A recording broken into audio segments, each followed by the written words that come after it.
All aboard! Let's go!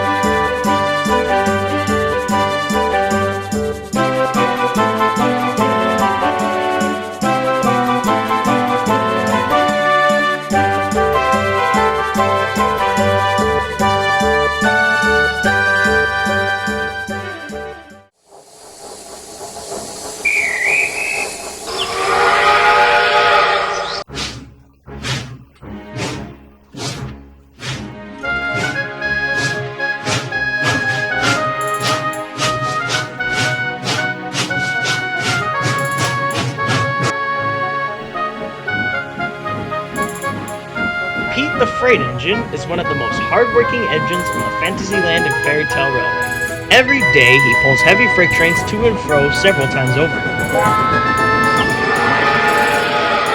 Because of this, he often forgets to take care of himself, thus causing thick, black smoke to pour out of his stack on numerous occasions, covering him and his freight cars in soot.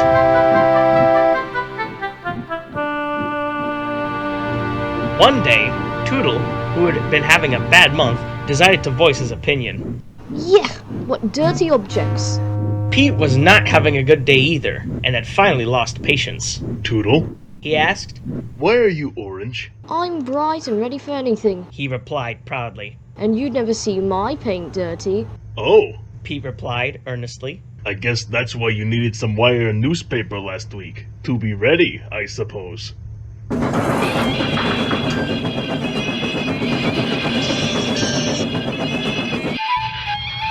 Tuttle had burst a hole in a brake pipe when making an emergency stop, and his conductor had to use some newspaper with wire wrapped around it to patch the hole.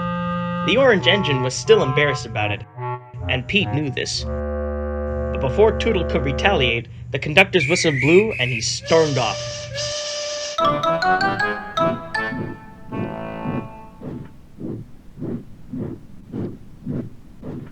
Sorry about him, Pete. Katie the Caboose called as she passed him.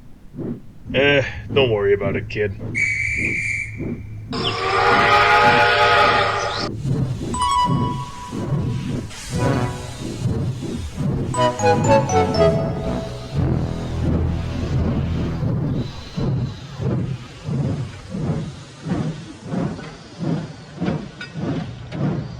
At the end of the line, Tootle got ready for his next train.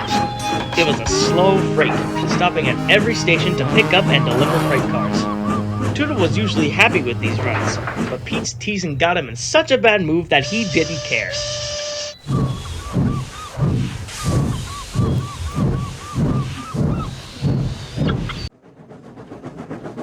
Starting with only a few, he picked up more and more cars at each station until he had a long train.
Jeez, what's this guy's problem? I don't know, but if he doesn't stop bumping us, I'm gonna do something. My coupling feels like a scrap of torch gun. Hey, why don't we push him down that big hill further up the line? Like, not in the mean way, but more like a, yeah, teach you for next time kind of way. Are you serious right now? I mean, if he is. You know what? Let's do it. We'll talk about good timing, cause here it comes. Get ready, boys. Spread the word. The cars giggled as they spread their steam throughout the train. Presently, they neared the top of the hill. Katie tried to warn Tootle. Tootle, wait! But Tootle didn't wait. He was still upset over everything that had happened and wasn't paying attention. The freight car's chance had come. Now! Hey, what the? Whoa! Hurrah! Hurrah! Hurrah! They laughed as they surged Tootle down the hill. On! Yelled the cars. I've got to stop! I've got to stop!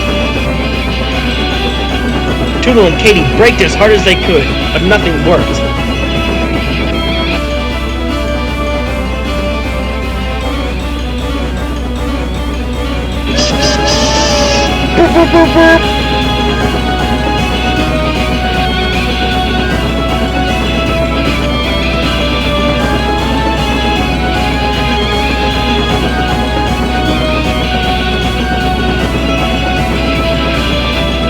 Disaster lay ahead.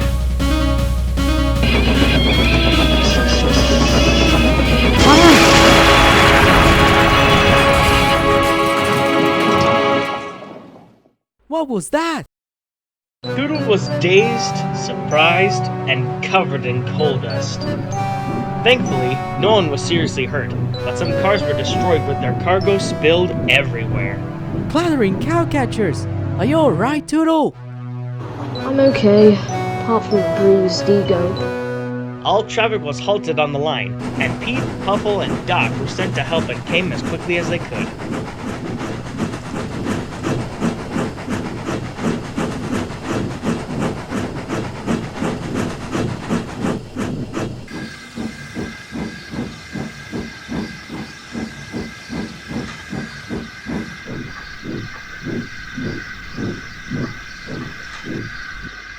Look, Puffle. Exclaimed Pete. What's that dirty object? That's Tootle. Didn't you know? It's Tootle's shape. But Tootle's a bright orange engine. And you'd never see him all filthy. The two engines chuckled, but then stopped when they realized how sad Tootle was.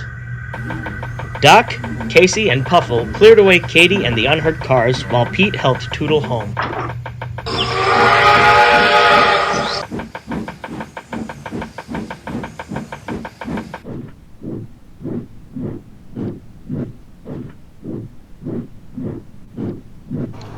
Pete?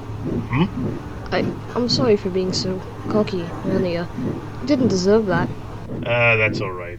If anything, I'm just as guilty for antagonizing you in return. It wasn't your fault that darn brake pipe burst open, so I'm sorry too. At last, Tootle and Pete arrived at the big station, where the other engines and Miss L's assistant, Miss Shine Ortiz, were waiting.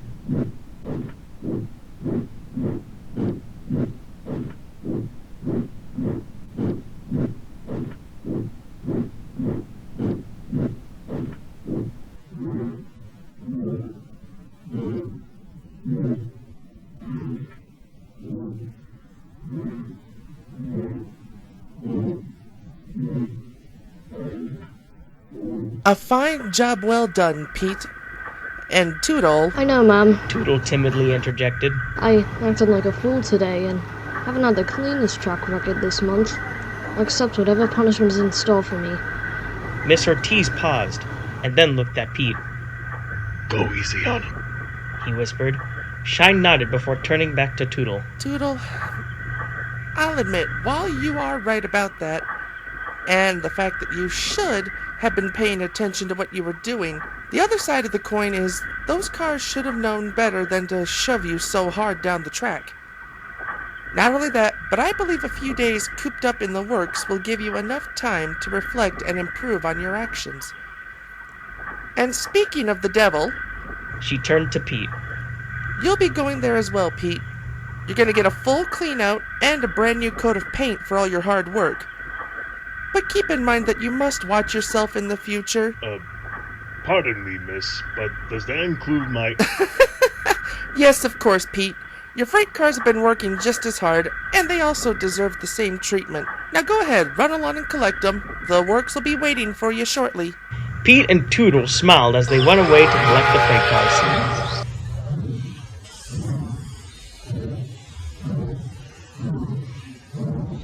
The other engines couldn't help but smile too.